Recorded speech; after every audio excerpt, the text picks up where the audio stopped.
Les amis, je vais vous raconter les dessous qu'on ne dit pas dans l'affaire Dangote. Et vous allez voir à quel point certains Africains peuvent être vraiment méchants. Méchants, méchants, méchants.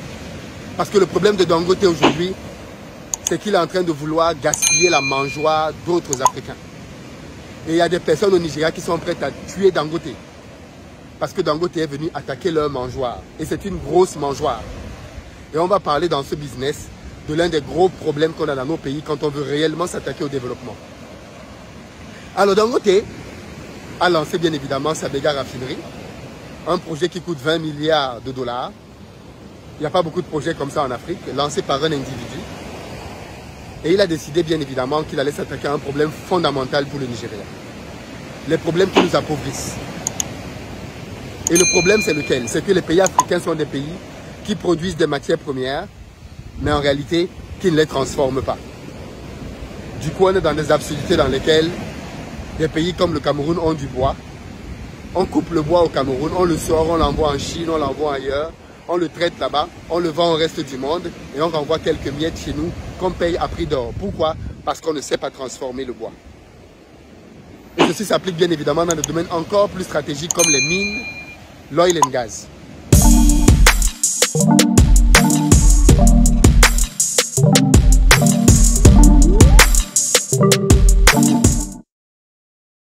Les pays africains, malgré tout le pétrole qu'ils ont, ne parviennent pas à s'enrichir. Pourquoi le Qatar, l'Arabie Saoudite sont parvenus à s'enrichir avec le même or et avec le même pétrole et gaz et pas les pays africains? Est-ce qu'il s'agit d'une malédiction pour les pays africains? Non, pas du tout. Il s'agit juste d'une stratégie. Les pays du Golfe raffinent leur propre pétrole. Dès leur création, ils ont signé des deals, notamment avec les compagnies américaines, dans lesquels ils disaient que tout le pétrole qui allait sortir de leur pays devait être raffiné sur place et ils devaient avoir un gros pourcentage là-dedans. Ça a duré longtemps. Ils ont négocié à fond, mais ils n'ont pas cédé. Là où les pays africains ont cédé et ont signé de mauvais deals, parce qu'il faut qu'on dise la vérité aux Africains. Nos pays ont signé des deals stupides, notamment au moment des indépendances. Des deals stupides. Et c'est l'une des raisons pour lesquelles d'ailleurs, la France et beaucoup d'anciennes colonies se sont battues pour éliminer tous les nationalistes et mettre des gens au pouvoir qui seraient des pions et qui signeraient donc des accords qui allaient condamner leur pays sur de très longues périodes. Imaginez-vous que des pays comme les pays africains dans lesquels on construit essentiellement à base de ciment ont signé des deals dans lesquels ils donnaient à une entreprise comme Lafarge un monopole de 50 ans. Oui, vous avez bien entendu. Une entreprise comme Lafarge, Ciment Cam, avait un monopole dans un pays comme le Cameroun pendant pratiquement 50 ans. C'est-à-dire que pendant 50 ans, il y a une seule société qui a le droit de vendre le ciment dans tout un pays qui est en train de se construire. Voilà le genre de deal unique que nos pays ont signé au moment des indépendances. Ce qui fait donc que nos pays ont des matières premières, mais ne s'enrichissent pas. Parce qu'ils ne sont que des vendeurs de matières premières et pas des transformateurs. Dangote a décidé de s'attaquer à ce problème. D'abord dans la cimenterie, et maintenant, donc, il a décidé de le faire dans le domaine de l'oil and gas, notamment du pétrole. Parce que le Nigeria, c'est le premier producteur de pétrole en Afrique. Le Nigeria, jusqu'à présent, l'État du Nigeria a essayé de construire 4 raffineries pour raffiner le pétrole au Nigeria. Les 4 projets ont été un échec. Le gouvernement dépense des milliards chaque année pour maintenir des raffineries qui ne produisent pas. Écoutez bien l'absurdité de la situation. Dangote donc dit, ok, je vais m'attaquer à ce problème et je vais apporter une solution pérenne pour le pays. À ce moment-là, Dangote décide donc d'investir et de faire le plus gros investissement jamais réalisé en Afrique dans le secteur. 20 milliards de dollars. C'est le produit intérieur brut du Mali, du Burkina en 2023. 20 milliards de dollars. C'est un investissement énormissime. Énormissime. Dangote donc réalise ce projet-là. La raffinerie est maintenant sur pied. Et Dangote se retrouve dans l'impossibilité d'avoir le fioul nigérian. Pourquoi? Je vais vous expliquer les dessous maintenant. Dangote a commencé à révéler la chose. Il y a un régulateur au Nigeria qui est à l'origine des problèmes. Le régulateur dit que Dangote, il trouve des problèmes à Dangote. Oui, le pétrole de Dangote n'est pas de bonne qualité. Et Dangote a demandé donc qu'on vienne tester son fuel pour voir s'il est de mauvaise qualité. Dangote a dit qu'au contraire, son fuel est de meilleure qualité que tous les fuels qui rentrent dans le pays. En réalité, en se lançant dans ce secteur-là, Dangote s'est attaqué au business des proches du chef de l'État. Dangote fait une révélation fracassante. Il dit que parmi les gens qui travaillent dans l'organe de régulation, parmi eux, écoutez bien ce que Dangote dit, il y a des gens là-dedans qui ont créé une raffinerie à Malte. Et dont le business consiste à faire quoi? À eux, l'Africain, ils prennent le pétrole brut au Nigeria. Ils envoient ce pétrole-là, brut, ou à l'étranger, ou à Malte, pour le raffiner à Malte, dans leur propre raffinerie. Et ils renvoient maintenant le brut au Nigeria. Ils renvoient maintenant le pétrole raffiné au Nigeria. Vous voyez le mindset des gars? Méchant. Ils auraient pu investir pour construire cette raffinerie au Nigeria. Non. Parce que s'ils ont leur raffinerie au Nigeria, l'État du Nigeria peut voir cette raffinerie. On peut leur demander où ils ont pris l'argent pour pouvoir lancer cette raffinerie. On peut leur demander de payer des impôts au Nigeria pour cette raffinerie. Ils ne veulent pas payer les impôts dans leur pays. Ils vont donc investir pour acheter une raffinerie à Malte. Ils font sortir le pétrole du pays, l'envoient à Malte, le raffinent à Malte et le renvoient au Nigeria pour que les Nigérians payent donc le prix du pétrole cher. D'après mes premières investigations, il se dit d'ailleurs que les gens qui sont derrière ce business, ce sont des très proches du président. Certains articles disent que ce seraient même ses enfants. Vrai ou pas vrai, je reviendrai là-dessus quand j'aurai le fin mot de cette histoire.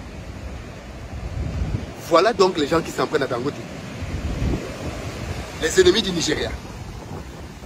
Les gens qui sont prêts à éliminer Dangote parce que Dangote est venu toucher à leur mangeoire.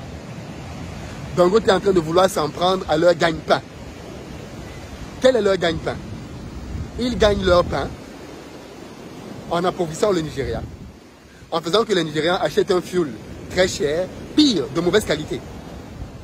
Dangote a réalisé le plus gros investissement jamais fait dans ce secteur-là en Afrique pour faire une raffinerie top.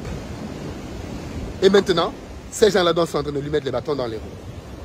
Parce que si Dangote commence à acheter le fuel sur place, leur business est mort.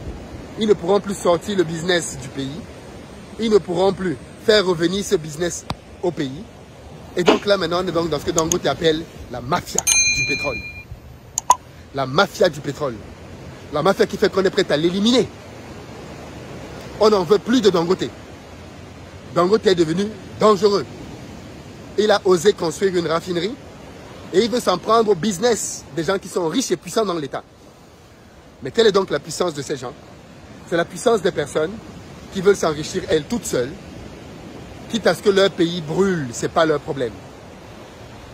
On est les champions en Afrique pour dire qu'on est pauvre à cause de la France. Est-ce que ça c'est la France? On est pauvre à cause des anciens colonisateurs. Est-ce que ça c'est l'ancien colonisateur? Ça, ce sont les pays du franc CFA. Est-ce que le Nigeria, c'est un pays du franc CFA? Est-ce que c'est un pays du franc CFA? C'est pour démontrer que le premier obstacle au développement dans nos pays, c'est d'abord l'Africain. Ça ne va pas plaire à beaucoup de gens, mais c'est d'abord l'Africain. Et il faut qu'on ait l'honnêteté de le reconnaître. Il y a des Africains qui sont prêts à tout détruire, tout brûler pour leur propre enrichissement. Ces gars sont déjà super riches. Pourquoi ils n'investissent pas leur argent pour construire une raffinerie au Nigeria? Pourquoi ils refusent d'investir au Nigeria pour construire une raffinerie qui va développer le Nigeria? Parce qu'ils ne s'intéressent pas au Nigeria. Ils s'intéressent à leur poche. Et Dangote est en train de vouloir remettre en question leur mangement. Dangote est en train de vouloir mettre fin à leur pillage du Nigeria. Ces gens sont milliardaires en dollars. Et ils ont fait une mafia dans laquelle ils sortent le pétrole du Nigeria. Ils l'envoient à Malte, ils le raffinent à Malte et ils le renvoient un fuel de mauvaise qualité parce que Dangote a donné des résultats. On a fait des tests. Le fioul qui est au Nigeria est de très mauvaise qualité, comme dans beaucoup de nos pays. Voilà pourquoi quand vous voulez réellement développer nos pays, vous allez d'abord rencontrer une adversité locale. Une adversité qui proviendra des gens qui s'enrichissent tout seuls et ne veulent pas développer le pays. Nos pays sont remplis d'importateurs dans tous les domaines. Les importateurs ont des licences qu'ils ont payées. Et ils ne veulent pas que quelqu'un d'autre vienne faire du business dans le pays. Parce que si tu viens faire du business, tu vas les empêcher d'importer. Donc quand tu vas faire une usine dans nos pays, tu gênes les gens. Les usines gênent les gens. Parce que les usines veulent dire fin des importations. Vous comprenez le business maintenant? J'ai fait une interview avec Bertin dans laquelle il revenait là-dessus. Dans laquelle il expliquait que lui-même à son niveau, il est fortement combattu. Parce que quand tu décides de te lancer à fond pour résoudre un problème crucial, tu te rends compte que tu viens t'attaquer à des intérêts tapis dans l'ombre. Des gens qui pendant des dizaines d'années ont cumulé des milliards et qui mettent maintenant toute leur force pour te nuire. Hors de question que la raffinerie de Dangote marche. Ils sont prêts à tout. Mais Dangote ne doit pas les empêcher de continuer de sucer le sang du peuple du Nigeria. Ça, c'est ce qu'il faut qu'on dise. Tout ce qu'on voit là, c'est de la poudre de perlimpinpin. Tout ça, c'est de la... On envoie les gens à l'ouest. Ouais, non, ils commencent à croire. Non, non, non, non, non. La vérité, elle est là. La vérité, elle est là. Les ennemis du Nigeria vont tout faire pour éliminer Dangote. Tout faire. Malheureusement pour eux, ils sont tombés sur garçon. Parce que Dangote a dit, et il a répondu, hein, vous ne me faites pas peur. Vous ne me faites pas peur. Il leur a envoyé un message clair. Vous ne me faites pas peur. On ne se lève pas matin pour s'appeler Dangote. L'homme a de la ressource. Et il a décidé de contre-attaquer. Et ça va faire très très mal. Cet épisode n'est qu'au début. Il y a beaucoup à dire là-dessus. Et je vous ramènerai beaucoup d'informations pour que vous compreniez bien ce qui est en train de se jouer. Parce que ça dépasse le cadre simplement d'un opérateur économique qui veut faire une usine. Non. Ce qu'il est en train de démanteler là est très grave. Parce que si Dangote échoue, le Nigeria va faire un recul d'au moins 500 ans. Si Dangote échoue, le Nigeria va reculer au moins de 500 ans. Il faut donc absolument qu'il réussisse. Qu'il démantèle ce réseau. Qu'il le mette à nu. Que son usine fonctionne. Et qu'elle crée des bébés. Parce qu'il y a beaucoup de gens qui veulent investir en Afrique, mais ils ont peur du contexte politique. Ils ont peur de ce genre de conneries. Ils se disent, mais ça c'est des bêtises. Tu viens pour développer un endroit, et voilà comment on te traite. Donc il faut absolument que Dangote réussisse pour toutes ces raisons. Dites-moi ce que vous en pensez, mais partagez la vidéo aussi.